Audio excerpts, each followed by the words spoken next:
To the boys from McGill, what happened that winter night in a Montreal skating rink was just an experiment. They never dreamed they were making history.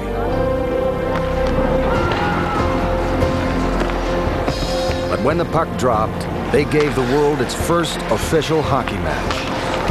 And in that moment, a new game and a new country made a lifelong bond. We were the nation that was created when the game was created. A game of survival played against winter.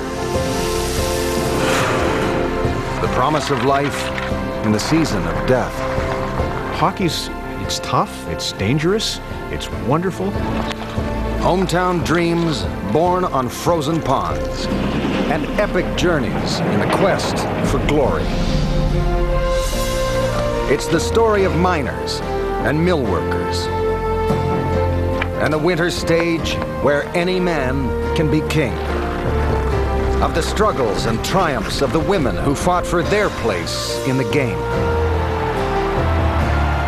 There was a time when I first started coaching hockey that the only person who was watching our game was the Zamboni driver. Hockey's story spans 2 centuries in a vast country coming of age. A story of hucksters and heroes, of victory and betrayal. A game that divides us and unites us like nothing else can. I don't know what it is about hockey. When people get into it, it's just in their blood. It's Canada's gift to the world and a measure of our place in the world. Are we going to have challenges? Absolutely. But nobody's going to take away the fact that it's our game. That'll never be taken away. It's the game of our kids and the game of our lives. A game that tells the story of a nation.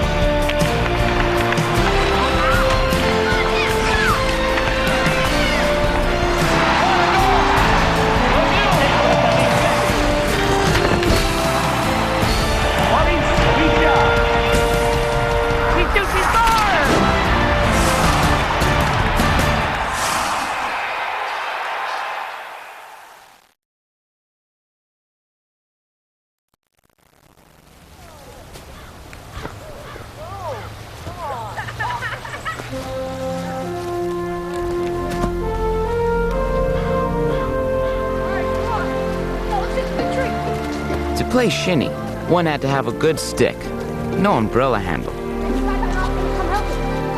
So early in the fall, boys would go up the sides of the mountain to hunt for small trees growing on the steeper slopes. Those trees had roots that curved sharply into the bank, and when trimmed and dried, made ideal sticks with which to play the game.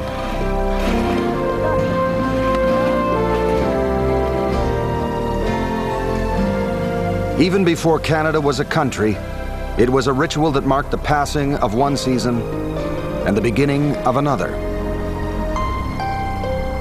Winter, or more precisely, hockey season.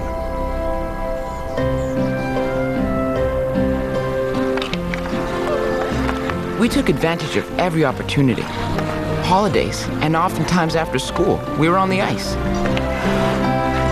It was skate, skate, skate as hard as you can go. Take a rest, and go after that puck again until you're thoroughly exhausted.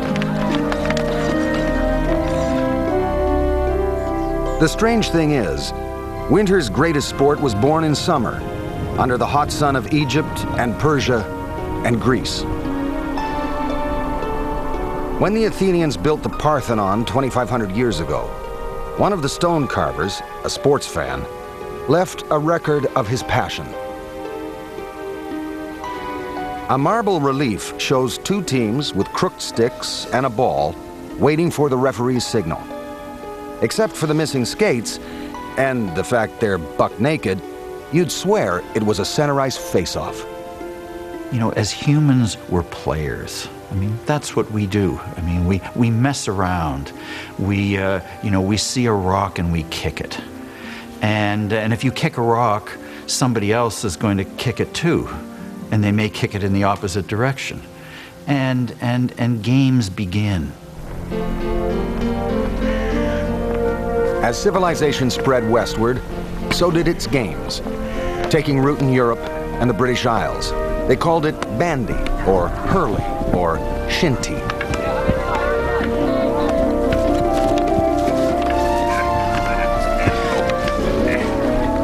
All stick and ball games, all hockey's ancestors. But it's the skate that sets the game apart. By the 1600s, the Dutch had perfected the metal blade and had the right idea. But instead of hockey, they came up with a game called golfen. If this looks like a threesome standing on the first tee, it's because they're playing ice golf. The English and Irish nearly got it right, adapting the game of hurley to the new marriage of steel and ice. Almost hockey, but not quite. It wasn't until the Old Country Games arrived with the immigrants on the shores of Nova Scotia that the last missing pieces were found. The new arrivals found the natives already had their own stick and ball game. The French called it lacrosse. In the native tongues, it had many names, including one that means little brother of war. The Aboriginals considered sport as a rehearsal for battle. And consequently, in these games, it was winner take all, literally, sometimes. The opposing players might be killed. They would certainly be roughed up because you wanted to win, because when you were in battle, you had to win or you'd be dead. I think the immigrants saw how seriously they played these games and imitated them consciously or subconsciously when they played their own. A rough game and a rough country. Both are taking shape at the same time. Many will lay claim to the title birthplace of hockey. By the early 1800s, there are stories of schoolboys playing a form of the game on the frozen ponds and inlets of Nova Scotia. And British soldiers from the Kingston garrison are seen scrimmaging on the ice of Lake Ontario. Hockey was not invented, it evolved. But Canada's imprint on it is unmistakable. In 1866, the Star Manufacturing Company of Dartmouth, Nova Scotia, produces a revolutionary new skate, an ingenious design that clamps firmly to a boot with a rounded blade for better maneuverability. For the next half-century, Star skates are the gold standard around the world. Even Leon Trotsky, future leader of the Russian Revolution, longs for a pair. Our relatives and friends, when going to town, would sometimes ask what I wanted. My eyes would shine. "I want Halifax skates," I would cry. But they would forget their promises. I lived in hope for several weeks and then suffered a long disappointment. Star also sells hockey sticks, handmade by Mi'kmaq carvers. They're cut from the hornbeam tree, nicknamed ironwood for its resiliency, or stinkwood, because the sawdust smells so bad. Mi'kmaq sticks sell all over the continent for 45 cents a dozen. And each hockey stick at the time was like a Stradivarius. It was unique in its own way. There were no two hockey sticks that were alike. First of all, no two pieces of wood are alike, but also the carver made a difference, and his nuances and how he carved the stick. It's a beautiful metaphor for Canada, which I think was formed by the forest. The industry of the forest is the first sort of rooted industry in Canada, and out of this rooted industry comes what has become our sporting symbol, the hockey stick. It's the stick that gave the game its name. Perhaps from the old French word hoquet, which means shepherd's crook, or maybe it's from the Iroquois hohi, meaning tree branch. Wherever it came from, it stuck.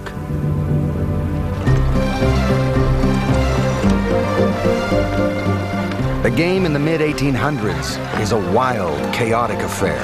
No set boundaries, no time limits, few rules, the number of players determined only by how many could fit on the ice. It was probably more of a scrum game because it's similar to maybe a little bit of rugby to field hockey where everyone sort of was magnetized by the puck. And so you had to be around the puck or close to the puck, and that's kind of how you moved around, sort of like Pac-Man. And that's how the game was played. Crowded and clumsy, but James Alwyn Creighton loved it. Born in Halifax in 1850 and schooled at King's College, Creighton had grown up playing pond hockey. At the age of 22, he takes a job as an engineer on the Lachine Canal in Montreal. It's the biggest city in the country, population 150,000. A city on the brink, where a bustling harbor and modern factories share space with an open sewer running through downtown.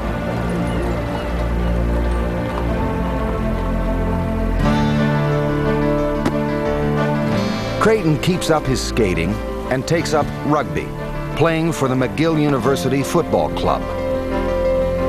Their match against Harvard in 1874 is a turning point in the sporting history of North America. New Englanders see in rugby the seeds of a game they'll call football, but James Creighton sees another sport altogether.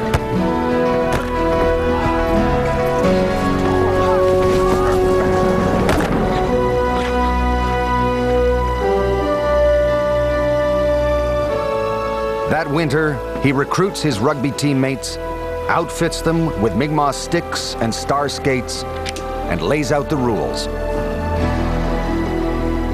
The game shall be commenced and renewed by a bully in the center of the ground.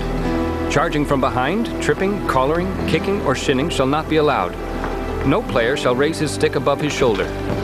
When a player hits the ball, anyone of the same side... Then, on the night of March 3rd, 1875, Creighton books the Victoria skating rink for a couple of hours and invites a small audience. Hockey had moved indoors.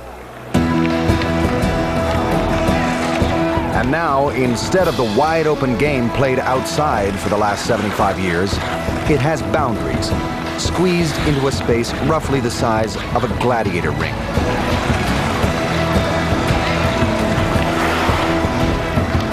They play by rugby rules, so it's illegal to pass the puck forward.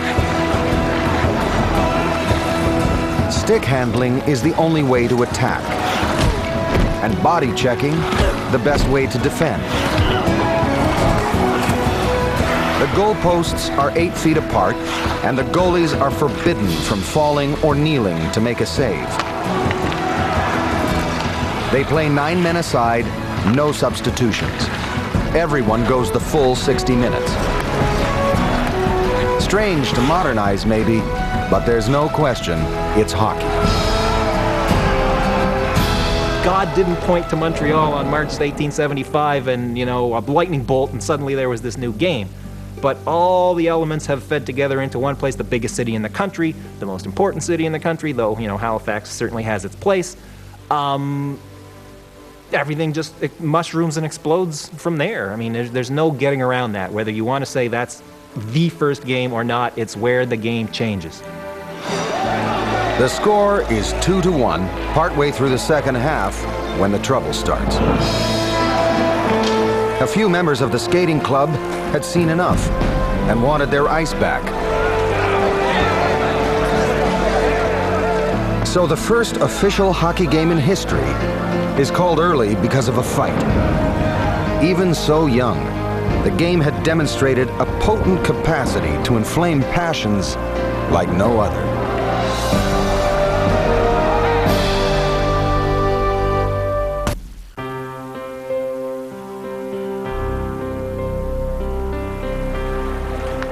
Eight years after Creighton's little experiment, hockey is still a kind of boutique sport. The pastime of an exclusive little club of English Montreal gentlemen, most of whom had learned the game at McGill University. There are fewer than 100 league players in the whole country. But like journalist P.D. Ross, they're true believers. Best game I know of, hockey. Got my skates, down to the river to play on the ice. Hard work all afternoon. Feeling used up. Too much exercising between hockey and dancing. Determined to quit dancing. It is wealthy people in wealthy sporting clubs who have the time to indulge in leisure pursuits who come up with these games and make up the rules and play them in their universities and in their social clubs. And eventually, the rest of the greater population is exposed to these, and it starts to spread out. But it definitely doesn't come from the ground up. It starts from the top and works its way down to the populace. But to spread, hockey needs a showcase. And in 1883, opportunity comes calling. That year, Montreal hosts the first Winter Carnival. Every hotel and boarding house is booked, and tourists are pouring into the city by the trainload. P.D. Ross files reports for the Toronto Daily Mail. There must have been 1,000 sleighs and cutters on the street between 3 and 4 o'clock, and people of all description in them glide along to the music of their bells. Montreal is today the best advertised city on the continent. The centerpiece of the carnival is a marvel of frozen architecture, a real winter palace built with 10,000 blocks of ice cut from the St. Lawrence River. But sports are the main attraction: tobogganing, snowshoeing, horse races, and a curling bonspiel. And this year, Montreal's newest winter spectacle, ice hockey. And for the first time, the game has a world stage to play on. Newspapers have just started printing a sports page, and P.D. Ross makes sure hockey is in on the ground floor. This morning, the Carnival Sports opened with the first of the hockey matches on the river. The Quebec and Montreal teams were pitted against each other. The game is one of the finest and fastest on earth. I think the significance of it is we finally have kind of almost a homegrown product that's accepted, that people of all strata in society say, hey, that's worth going to see. And I think it's important that it's in Montreal, which is the most important city in Canada at the time in terms of legitimizing something. If it's accepted in Montreal, it's going to be accepted everywhere. But the game still awaits its greatest patron, and he arrives in the nation's capital in 1888. Canadians could be forgiven for suspecting the Queen's new man in Rideau Hall might be a dry twig. He wears a title as long and intimidating as a Quebec winter. First Baron of Preston, 16th Earl of Derby, Knight Grand Cross of the Order of Bath. In fact, Governor General Frederick Stanley is made for Canada. He's a sporting man who likes to hunt, loves racehorses, and has a passion for fishing. He'd never seen a hockey game until that first winter in Canada, but all it took was one. And he comes here, and he meets the Canadian winter, and he goes to the Montreal Winter Carnival, and he walks in the middle of a hockey match with his wife and a bicycle aid and a couple of his kids in tow. And after they play God Save the Queen, stop the match to do this. The game resumes, and Stanley falls in love. From that day, hockey took up residence on the outdoor rink at Rideau Hall. His lordship isn't much of a player himself, but his kids take to it like naturals. His daughter Isabel is in the lineup for the government house team that wins the first women's hockey game ever played, thus prompting her peers back in England to sniff that she's too much inclined to be like a boy. Rideau Hall also fields a men's team, the brainchild of Stanley's sons, Edward and Arthur. The captain of the squad is none other than James Creighton. The man who'd brought hockey to Montreal is now law clerk to the Senate, and still a keen player. They call themselves the Rideau Rebels, a name Edward Stanley chose because it all started as a bit of a lark. We were not too well looked upon by the authorities, and I think that our name, the Rebels, shows very clearly the feelings that existed amongst other hockey players towards us.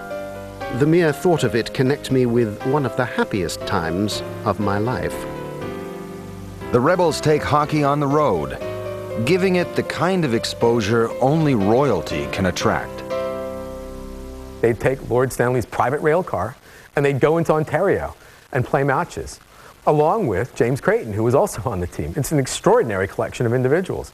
The Governor General's sons and Creighton, kind of hockey evangelicals, if you will, going out into the hinterland with the imprimatur of the Governor General on it, and the guy who stages the world's first indoor game going around barnstorming.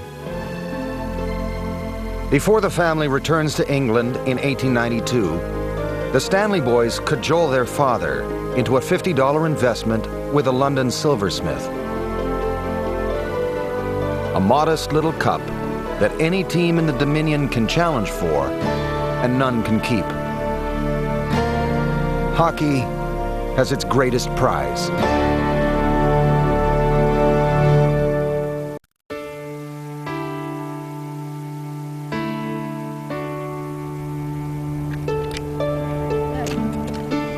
When I was growing up, we lived hockey. Hockey on the creeks, hockey on the ponds, hockey on the rivers, hockey on the road if necessary. We just moved from one kind of rink to another. Perpetual motion. In 1895, you can buy a pair of Star skates by mail order for $1 and a one-piece Mi'kmaq stick for 25 cents. Hockey is bursting out all over the country.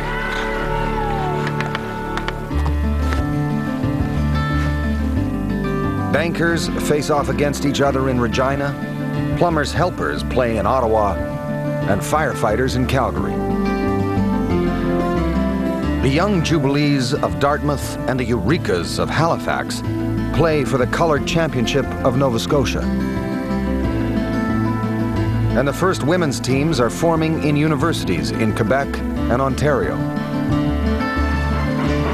The CPR had just finished the last 100 miles of track in a steel highway that now links the country from coast to coast. Discounted fares are offered to hockey fans, and local rivalries spill over into contests between cities and provinces. The Winnipeg Victorias had come late to the game, but they have the advantage of winter ice that comes early and stays long. They also have one of the finest athletes in the country. Dan Bain never drank or smoked and claimed he had no time for women.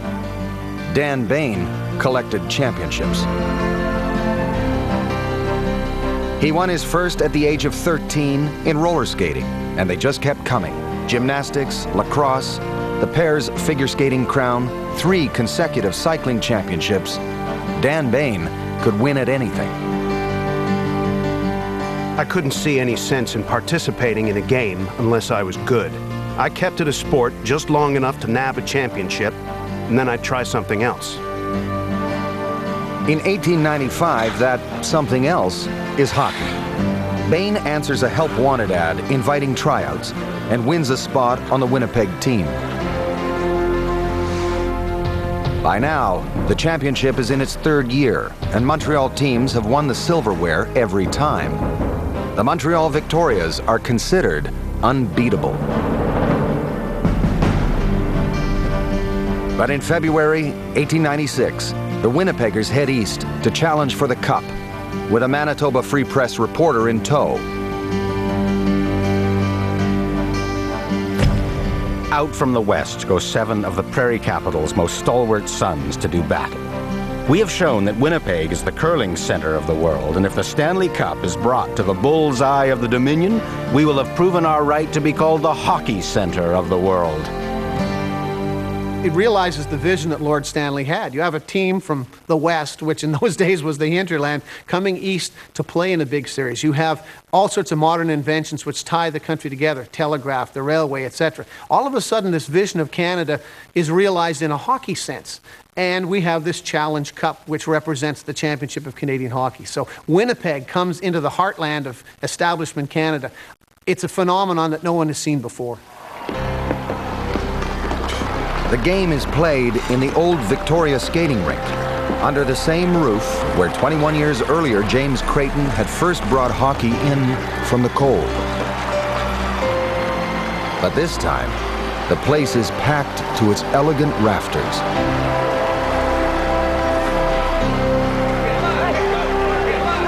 The Winnipeggers skate out in scarlet sweaters emblazoned with a gold bison.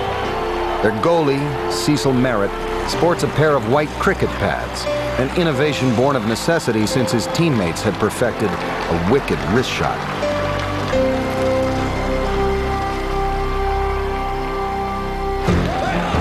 The Winnipeg team plays fast and tough, something Dan Bain is particularly proud of.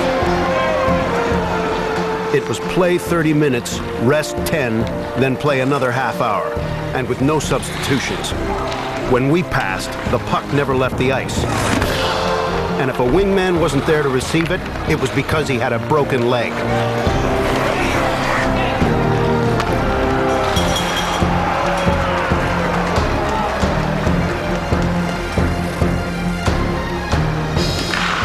Thanks to the CPR, the country is not only tracked, but wired. And tonight, for the first time, hockey fans back in Winnipeg could follow a game they couldn't see. It's spotty and time delayed coming down the telegraph wires, but still, it's play-by-play.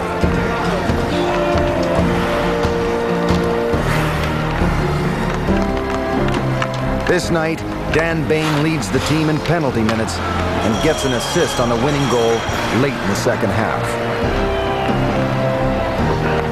Cecil Merritt, with his white cricket pads, is so good, one reporter declares the Winnipeg goal might as well have been boarded up. Montreal goes down to defeat, and the cup goes west. The Manitoba Free Press gloats that the fans who'd bet on Winnipeg cleaned the place out. Montreal tonight is clothed in sackcloth and ashes, and the sports have gone to sleepless beds with empty pocketbooks. The Peg contingent, on the other hand, have enough money to start a private bank. No less than 2,000 cold plonkers went down into the jeans of the Winnipeg supporters. The newspaper also reports that the Stanley Cup holds exactly 2 gallons of beer, thus noting the birth of another fine hockey tradition. When the heroes come home, Winnipeg puts on Canada's first Stanley Cup parade in horse-drawn carriages down Main Street. The idea of the West is now made real, not only to Montreal hockey players, but to an audience. There is civilization out there. Not only that, but it's bringing us things now. And of course, with the opening of the railway, the West becomes even more attractive. These guys are metaphoric for the idea of the West, where you move west and you reinvent yourself. Well, in many ways, they've reinvented hockey. But Montreal would be back stronger than ever. And by now, the first French-Canadian players are coming into the game. They're of the privileged class, men like Louis Hurtubise, the son of a wealthy financier, and Théophile Viau, whose father made a fortune in the bakery business. They'd learned the game in the schoolyards of the classical colleges, taught by the Irish and groomed by the Catholic brothers. It's a route future stars will follow for decades to come. Well, first of all, I always had the feeling that the brothers themselves, some of them were pretty good hockey players. It gave us the occasion as a group of youngsters to play together, to experience what it is to work inside of a group, inside of a team. And that's where we started. In 1902, Viau and Hurtubise are called up by the Montreal Shamrocks. They're the first French Canadians to play at the highest level of the game. And it's big news in Quebec. I mean, the Francophone community has wanted for years to have this happen, especially the Francophone press, who see this not only, I see this as a nationalist matter, you know, for the honor of the nation. hockey culture has taken hold in French Canada. Now, all over the country, new players and new teams are appearing. Lord Stanley's trophy had worked its magic. The competition for it unites the country in a national pursuit. Hockey had become Canada's game.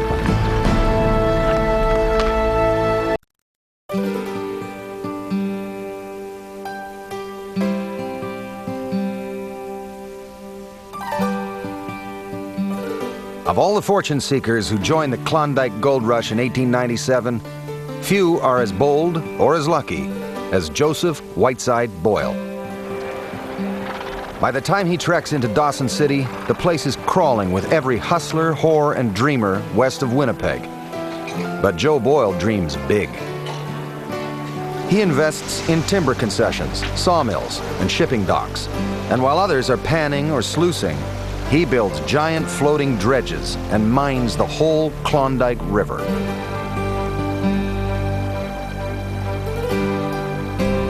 In 1900, the Yukon gives up $22 million worth of gold, and Boyle gets a good chunk of it, fashioning a stick pin from his first gold nugget.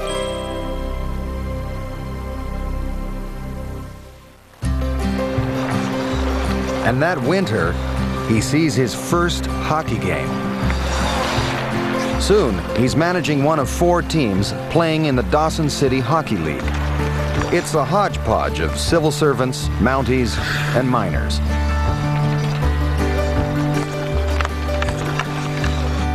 Boyle leads the campaign to build them a world-class indoor rink, complete with its own electric power plant and advertising plastered on the boards. In 1904, Boyle and the Hockeymen of Dawson stack one team with their top players and issue a challenge to play for the Stanley Cup. It's a crazy idea. They'll have to face the formidable Ottawa Silver Seven. The boys in the red, white, and black are the best and baddest hockey team in the game. Everybody they play, the newspapers from the other cities complains about how brutal and dirty they are. Whereas the Ottawa papers just sort of dismiss them as they're all whiners. You know, it's a tough game, we play it tough. But whether they were dirty or not, and clearly they must have been, they were good. The heart of the Silver Seven is an Ottawa blue blood named Frank McGee, nephew of Thomas Darcy McGee, the assassinated father of Confederation. Frank is also one of the greatest comeback stories in sports history. The accident happened when he was 18, playing in a charity match to raise money for Canadian soldiers wounded in the Boer War. McGee took a puck in the face and was cut so badly, his left eye went blind. Which is an extraordinary loss to him and to the game because he's a gifted athlete. I mean, he can put the puck in the net. Now he can't. He's lost his eye. So he takes a job where 100% vision isn't necessary. He becomes a referee. Close enough to a seat at the table. Misses it. Decides, what the hell, I'll risk that other eye. McGee comes back to play with the Silver Seven, launching one of the greatest dynasties in hockey's record books. In the next 2 seasons, Ottawa defends the championship against the best in the country. The Rat Portage Thistles, the Toronto Marlboros, the Montreal Wanderers, the Brandon Wheat Kings. None can touch the Silver Seven and one-eyed Frank McGee. I mean, they'd win 6-4 and he'd get 5 of them. So you can't go by how he played, but you just look, he must have been heads and shoulders above everybody else because he got the points. Wait, one-eyed Frank McGee, does that sound great? It sounds like a gunfighter or something. The Dawson City Nuggets have no stars and no track record. They'd never won anything. Their goalie is an 18-year-old kid named Albert Forrest, who'd never been in net. But Joe Boyle is a rich man with good connections. He convinces the Stanley Cup trustees there's a golden marketing opportunity here, and the challenge is accepted. Well, Dawson City was a city full of dreamers. It was full of people chasing gold, chasing a fortune. So it would be a perfect place for a team that thought it could travel like 40 days across North America in the dead of winter and win a Stanley Cup. No other city is based more on dreams, and the Stanley Cup is just one of those other dreams for Dawson City. On a cold December morning in 1904, the local newspaper sees the Dawson City Nuggets off on the strangest road trip in hockey history. The first stage is a killer dog sled trail. The run of 365 miles over the ice and snow to Whitehorse will put the boys in splendid condition. And they will be long on wind and strength when they lay out on the ice for the biggest hockey trophy under the sun. Thus begins a 4,000-mile odyssey across the country. It takes them 10 days to walk to Whitehorse. They spend Christmas in a prospector's cabin, socked in by snow. When the storm passes, they scramble to get to Skagway, where they catch a steamer to Vancouver, and finally, the transcontinental for the long run east.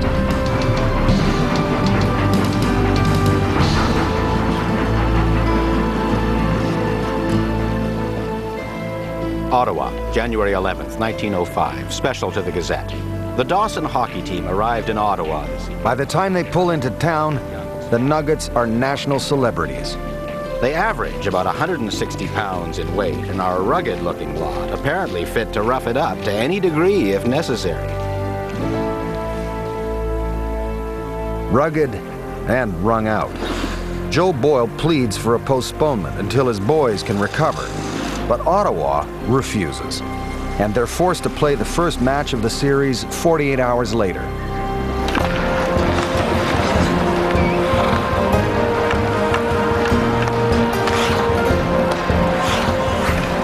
It looks for a while like the Nuggets might make a game of it.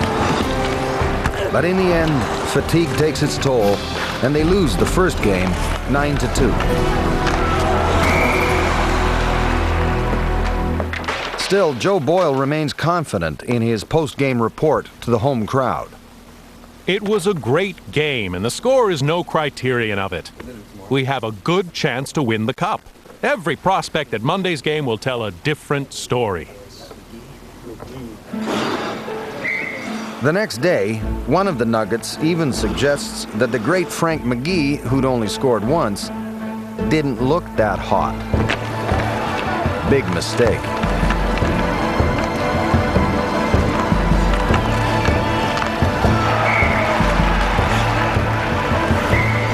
It was suspected that he might have been holding back so as not to embarrass Dawson City. Now, there would be no quarter.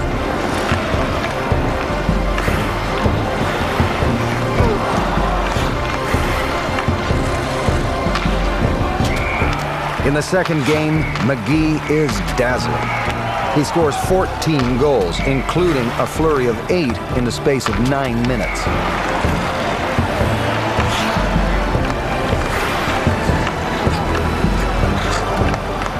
The final score is a humiliating 23-2. The Ottawa newspaper complains that the fans who'd bought tickets were duped. The Dawson City crew is the worst consignment of hockey junk ever to come over the metals of the CPR. The visitors couldn't shoot, couldn't skate. Dawson never had the chance of a bun in the hands of a hungry boy. Only the teenage goalie, Albert Forrest, is spared. But for him, one reporter declares, the score might have been doubled. Still, Dawson City has its name etched on Stanley's Cup, though the Nuggets never get to drink from it. It's a story that defines what the Stanley Cup was. It was a challenge cup. And you could challenge for it from anywhere. And what better anywhere, than Dawson City? I mean, that's about as anywhere as there is in the country. I mean, it didn't matter that they got wiped out, when the games began, but just a perfectly emblematic story. But the next year, the Cup trustees tightened the rules to shut out unproven challengers. Never again would a team like the Dawson City Nuggets get a shot at the title.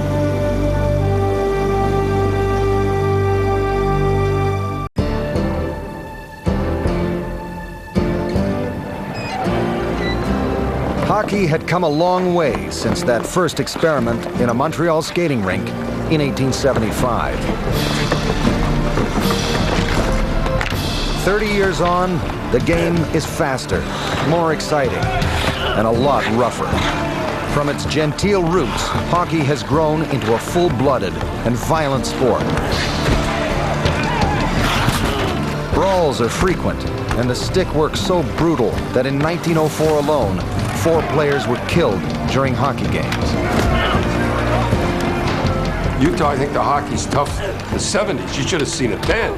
It was a lot tougher and more violent back in then than it is now. So everybody says, oh, this isn't hockey. It was whoa, whoa. That's the way hockey was back then. You better look out if you couldn't be faint-hearted playing back then. But the violence only seems to add to the popularity of the game. Big matches now draw more than 5,000 paying customers. It was starting to become a business, starting to become something where people realized, actually, people want to watch this thing. Hockey sells newspapers, fills taverns, and fuels the betting halls. Everyone is cashing in, except the players. Players see this happening, that money's changing hands all around them, including even in sports betting. And so it evolves at the beginning of the 20th century to the point where they now want to be paid to play and think it is hypocritical not to pay them. They're not bound by any code of amateurism. They see that the owners aren't bound by any code of amateurism, so why should they be? Hockey's little secret is out. What began as a pleasant recreation for the leisure class is now a hugely profitable business. And the big paydays are coming. The stage is set for a new breed of player and the rise of professional hockey.